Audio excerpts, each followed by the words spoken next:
I'm here to talk about success. The first rule of success is to have a vision. You see, if you don't have a vision of where you go, and if you don't have a goal where you go, you drift around and you never end up anywhere. I mean, as you know, I was born in 1947 in Austria after the Second World War.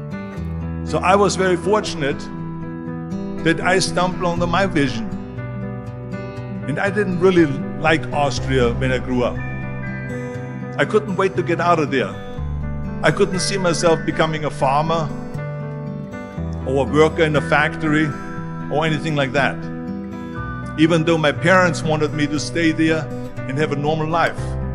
But that was their vision, not mine. My vision was totally different. I felt that I was born for something special, for something unique, for something big. Then one day I went to school. I remember I was 11 years old, and they showed a documentary about America. And there they showed in this documentary the huge skyscrapers, the high-rises, the huge bridges, the 6-lane freeways, and all of this stuff. And I said to myself, that's where I want to be. I don't want to be around here with these little farmhouses and these little buildings. I want to be in America. One day after school, I walked by a store in Graz.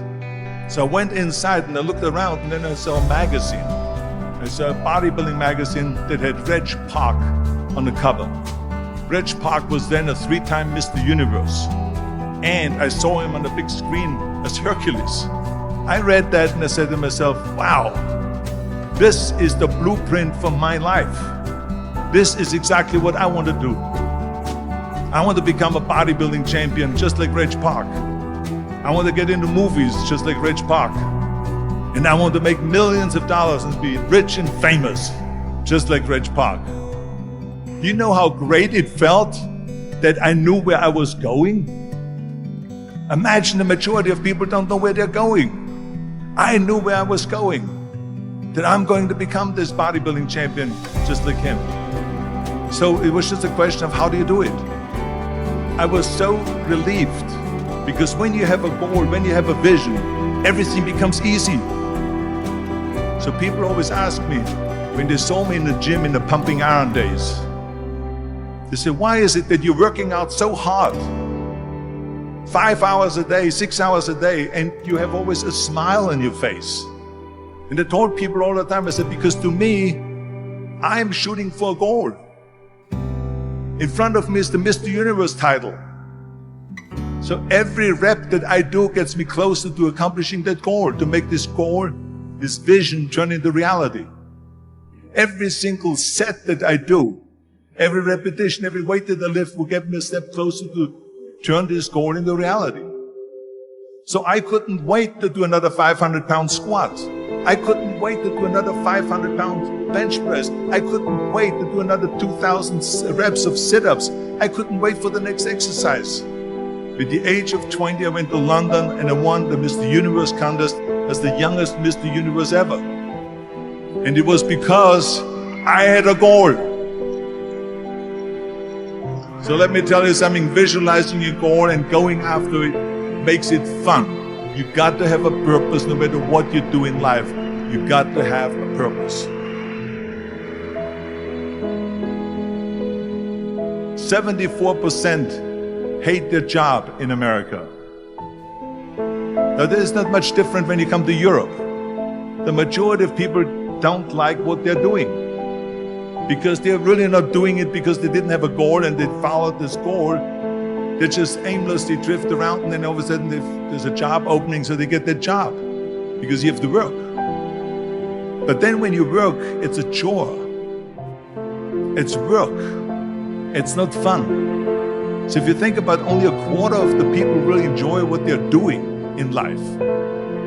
That is unbelievable if you think about it. So I felt so blessed that I knew what I was doing. It's like a medical student that studies and knows he wants to become a doctor. You know where to go. And the same thing is also in politics. I remember that in politics, I had a very clear vision that I will be the leader of California. This is as far as I could go because I was not born in America, so I could not run for president. So being the governor of the fifth largest state, the largest state, the fifth largest economy in the world, was for me really the ultimate title, the ultimate accomplishment in politics. So even though people came up to me and says, why don't you go and run for something smaller, you're never gonna make it. I ran for governor, and then 2 months later I became governor of the state of California. Again, because I had a very clear vision what I'm gonna do with California. So that's rule number one, have a vision.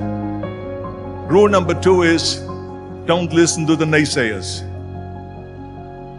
Don't listen to the naysayers.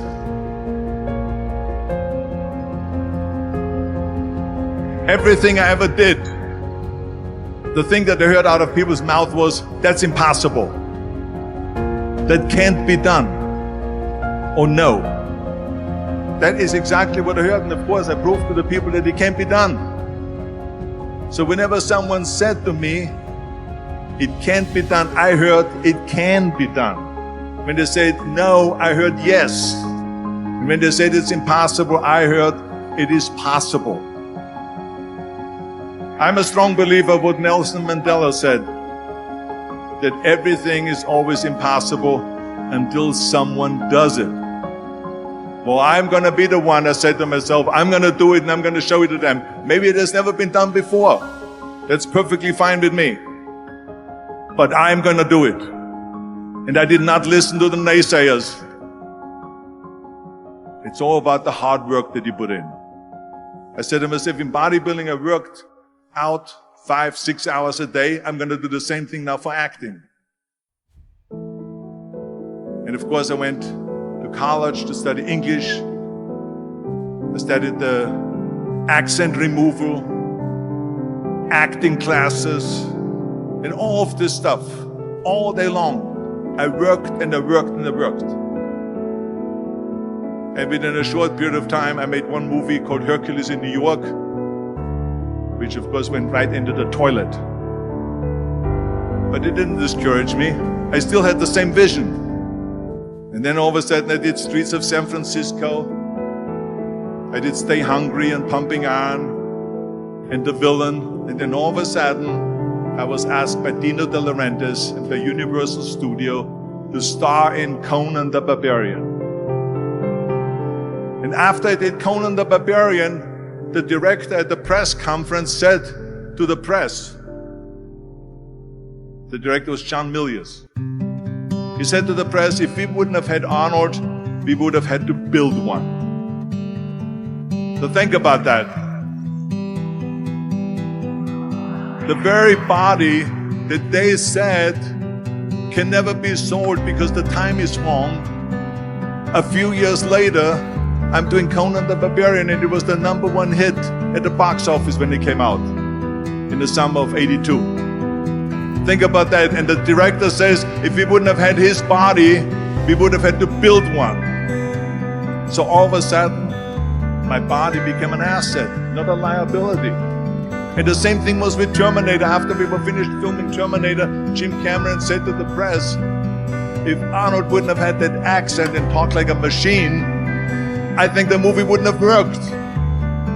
So think about that. The body and the accent that they attacked was an asset. But I didn't listen to those losers. I didn't listen to them at all. It's just the reality of it is that you cannot listen to the naysayers. So this is a very important lesson for all of you. So when someone says, no, this is a stupid idea, you in your mind, you don't have to say it, but in your mind just say this of you're an asshole. What do you know?